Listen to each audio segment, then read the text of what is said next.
Flashback 1 jam yang lalu. Malam ini, Luna sedang berada di dalam kamarnya. Dia melawan rasa sakit yang mendera kepalanya sendirian.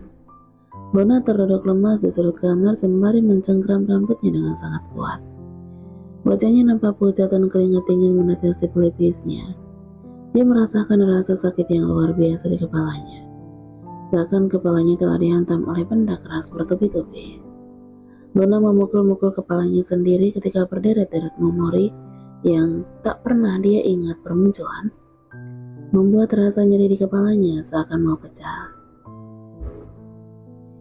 Bayangan di masa lalu mulai bermunculan satu persatu, dan ingatan terakhirnya adalah hari di mana Jonathan menolongnya dari serangan 3 orang preman.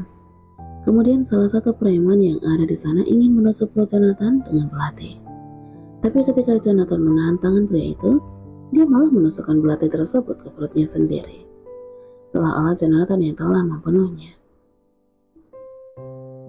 "Kamu tenang aja. Aku pasti akan menjadi saksi kalau kamu tidak membunuh preman itu. Dan aku akan mengirim pengacara untuk membantu kamu. Mereka yang menyerang duluan, kamu pasti bisa bebas. Soal adikmu, aku yang akan menjaganya." Itulah kata-kata yang Luna ucapkan pada 5 tahun yang lalu. Sangat terdengar begitu jelas di telinga Luna. Saat itu Luna berjanji akan menjadi saksi bahwa Jonathan sama sekali tidak bersalah. Dan Luna akan menjaga adiknya Jonathan yang sedang dirawat di rumah sakit. Seketika jantung Luna berdetak dengan sangat cepat. Tangannya berkeringat dingin. Dia nampak kebingungan, memperhatikan suasana kamar tempat dia berada. Luna mengerjapkan kedua bola matanya ketika satu kenangan muncul kembali saat dia melarikan diri dari mansion ayahnya. Kemudian dia berlari ke jalan raya dan berkata di dalam hatinya, "Jo, tunggu aku. Aku pasti akan datang untuk memenuhi semua janji aku. Maafkan, aku baru menyadari kalau kamu sangat penting di dalam hidupku. Aku sangat mencintaimu, Jonathan. Aku tidak akan membiarkan hidupmu menderita." Namun tanpa diduga ada sebuah mobil sedan melaju dengan kecepatan tinggi menabrak dirinya. Luna merintih kesakitan diiringi dengan suara tangisannya, mengingat masa lalu yang sangat menyakitkan untuknya. Jonathan!" Tangisan Luna semakin menjadi yang tidak tertahankan. Dadanya merasakan sangat sesak mengingat kenangan tersebut. Apalagi ketika dia melihat sebuah kalender kecil yang berada di atas nakas. Rupanya udah 5 tahun berlalu, ia telah gagal untuk menepati janjinya pada Jonathan. Seandainya Jonathan tidak menolongnya, mungkin Jonathan tidak mengalami masa-masa sulit gara-gara dirinya. Luna tidak tahu bagaimana keadaan Jonathan sekarang. Apakah pria itu baik-baik aja? Ataukah mungkin dia masih berada dalam penjara dan dia tidak tahu bagaimana keadaan adik iparnya? Lalu, ada hubungan apa antara Jonathan dengan Raphael Wilson? Jika Luna memikirkannya semakin keras, dia merasa wajah mereka memiliki kemiripan. Bahkan kini dia udah dapat mengingat suara Jonathan. Sama persis dengan suara Raphael Wilson, hanya penampilan aja yang berubah.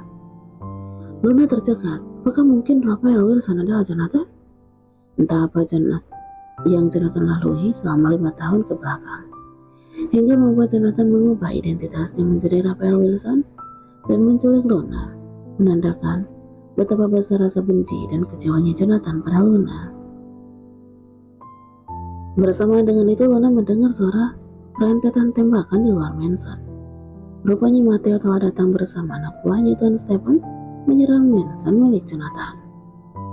Semua orang yang menjaga mansion mereka tidak tahu apakah mereka harus melawan atau menyerang Matteo.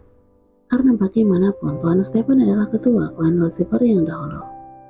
Walaupun pada akhirnya ada sebagian dari mereka yang mencoba untuk melawan. Mereka begitu setia pada Jonathan. Tapi karena Matteo dan anak buahnya menyerang secara dadakan, sehingga para penjaga mansion telah dibuat bertekuk lutut. Sementara Noah masih berada di luar mansion karena mendapatkan tugas dari Jonathan. Dan anak buah Tuan Stephen yang lainnya ditugaskan untuk menyerang Jonathan untuk mengulur waktu agar Jonathan tidak segera sampai ke mansion. Kemudian Matteo masuk ke dalam mansion untuk mencari keberadaan Luna. Dia melihat Luna yang sedang berdiri.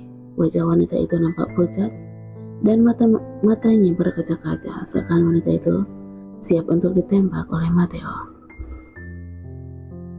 Apakah Raphael Wilson adalah Jonathan? Dirinya dengan suara bergetar sambil menatap sayu pada Matteo yang sedang mengarahkan pistol ke arahnya. Karena Matteo datang ke sana ditugaskan untuk membunuh Luna. Sementara itu Jonathan merasakan firasat yang tidak enak. Mengapa anak buah ayahnya berada di Indonesia dan mengapa mereka disuruh untuk menyerang Jonathan? Apakah mereka ditugaskan untuk mengulur waktu agar Jonathan tidak langsung sampai di mansionnya? Jonathan gegas berlari dan masuk ke dalam mobilnya. Ia segera memacu mobilnya dengan kecepatan tinggi. Saat ini hatinya sangat dipenuhi dengan perasaan rasa dan gelisah. Dia tidak akan pernah memaafkan dirinya sendiri jika terjadi sesuatu pada Luna. Setelah sampai di mansion miliknya, Jonathan tertegun ketika melihat banyak anak buahnya yang terluka. Ia segera berlari masuk ke dalam mansion untuk mencari keberadaan Luna. Luna. Jonathan mencari keberadaan Luna di dalam mansionnya sambil memanggil nama wanita yang sampai kini masih bertahta di dalam hatinya. Dan betapa frustasinya dia saat ini, karena Luna udah tidak ada di sana. Mungkin Matteo udah membawanya pergi. Jonathan mengepalkan tangannya, mata pria itu nampak berkaca-kaca. Hatinya dipenuhi dengan rasa gelisah, khawatir jika terjadi sesuatu yang buruk pada Luna. Jonathan segera mengecek rekaman CCTV yang berada di mansionnya. Rupanya Matteo udah menghapusnya, membuat Jonathan tidak tahu apa yang terjadi pada Luna malam ini. Jonathan sangat kecewa pada ayahnya. Mengapa ayahnya tega melakukan semua ini sampai harus memfitnah Luna telah berselingkuh dengan Arga. Bahkan sekarang ayahnya telah menugaskan Matteo untuk menculik Luna. Noah yang baru aja tiba di mansion, dia sangat terkejut melihat banyak penjaga mansion yang terluka. Dia segera berlari masuk ke dalam mansion, takut terjadi sesuatu yang tidak diinginkan kepada Luna ataupun Jonathan. Noah melihat Jonathan yang sedang mencoba untuk menelpon ayahnya berkali-kali. Tapi sayangnya Tuan Stephen belum mengangkat juga telepon darinya. Tuan Raphael, Anda tidak apa-apa? Tanya Noah kepada Raphael. Jonathan menggelengkan kepalanya yang menandakan bahwa dia baik-baik aja. Ambulans sebentar lagi akan datang untuk menolong mereka yang terluka. Aku ingin kamu segera melacak di mana keberadaan ayah ataupun Matteo. Jonathan merasa curiga, apakah mungkin ayahnya kini sedang berada di Indonesia? Baik, Tuan. Dugaan Jonathan memang benar. Rupanya Tuan Stephen saat ini sedang berada di Indonesia. Dia telah membuat sebuah markas di salah satu sudut kota Jakarta. Matteo membawa Luna untuk menghadap Tuan Stephen di markas. Sehingga malam ini Luna sedang bersama dengan Tuan Stephen. Mereka duduk di sofa yang berbeda. Jauhilah anakku, saya akan segera mengurus perceraian kalian. Turuti perintahku selagi saya masih bisa berbuat baik padamu. Tuan Stephen berkata sambil memandangi Luna dengan sorot matanya yang tajam. Walaupun Luna malam ini merasa sangat ketakutan karena Matteo sedang menodongkan pistol ke kepalanya untuk menandatangani surat perjanjian yang dibuat oleh Tuan Stephen agar Luna menjauhi Jonathan. Tapi mungkin karena ingatan Luna telah kembali, kini kepribadiannya pun telah kembali. Bukankah Luna yang lemah lagi, tapi dia kembali menjadi sosok wanita yang kuat. Bagaimana jika aku tidak ingin menandatanganinya? Apa Tuan ingin membunuhku? Tuan Stephen pun menjawab pertanyaan dari Luna. Sebagai seorang ayah, pasti akan marah jika melihat anaknya diperlakukan seperti sampah oleh orang lain. Begitu pula dengan saya. Saya tidak akan pernah membiarkan Jonathan hidup menderita lagi. Dia pantas mendapatkan seorang wanita yang lebih baik dan lebih segalanya darimu. Tuan Stephen menambahkan perkataannya. Apa kamu tahu? Kamulah tersangka utama yang menyebabkan putraku menderita. Jika seandainya kalian dulu tidak menikah, Jonathan tidak akan pernah dijebak dengan kesalahan yang tidak pernah dia lakukan. Sampai Jonathan divonis hukuman mati. Bahkan adiknya dibunuh oleh ayah dan calon suamimu itu. Dan mereka juga orang yang sudah menjebak Jonathan. Seketika Luna membeku ketika mendengar kenyataan yang sesungguhnya apa yang telah Jonathan dan Fanya alami setelah Luna kecelakaan. Rupanya Jonathan telah divonis hukuman mati dan Fanya dibunuh oleh ayahnya dan juga Argan. Kenyataan ini sungguh menyesakkan di dada sampai tangannya gemetaran. Matanya berkaca-kaca. Rupanya Fanya telah meninggal, dan yang lebih menyakitkan adalah ayahnya sendiri ikut terlibat atas kematian Fanya. Bahkan ayahnya juga yang telah menjebak Jonathan atas bantuan dari Arga. Setelah mengetahui kenyataan ini, apakah kamu masih memiliki kepercayaan diri untuk mempertahankan pernikahanmu bersama putraku? Setelah mengetahui apa yang telah ayahmu perbuat kepada putraku. Sementara itu keesokan harinya, Selena terbangun dari tidurnya. Dia merasakan kepalanya sangat pusing, mungkin karena pengaruh alkohol yang udah dia minum. Selena semalam benar-benar teler sampai tidak sanggup membuka kedua matanya. Walaupun merasa ada sebuah benda tumpul yang menyeruak masuk ke dalam area intinya, menggagahinya dengan sangat brutal. Selena pikir pria itu adalah Rafael Wilson, sehingga dia tersipu malu ketika dia merasakan dia sedang dalam keadaan tak berbusana. Rafael, kamu nakal. Kamu pintar menggunakan kesempatan saat aku lagi mabuk untuk bercinta dengan... Selena tidak meneruskan perkataannya begitu dia membuka kedua matanya lebar-lebar. Dia melihat ada 3 orang pria yang sedang mengenakan pakaian masing-masing. Selena menjerit. Dia segera menutup tubuhnya dengan selimut. Kalian siapa? Kenapa kalian ada di sini? Bentak Selena pada ketiga orang pria yang ada di hadapannya itu. Kamu tidak perlu tahu siapa kami. Tapi ngomong-ngomong, punyamu udah lost dong. Tidak membuat kami puas. Pasti terus sering dipakai kan? Ucap salah satu pria yang ada di sana. Selena sangat tidak terima dengan penghinaan ini. Bahkan dia telah digagahi oleh 3 orang pria semalaman, membuat dia merasakan hidupnya hancur. Telah digilir oleh 3 orang pria asing semalam. Brengsek kalian semua, cepat pergi dari sini! Teriakannya dengan lantang. Selena mengusir ketiga orang preman itu.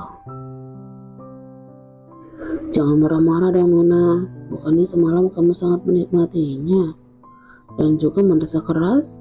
Teriak seorang preman yang memakai baju putih.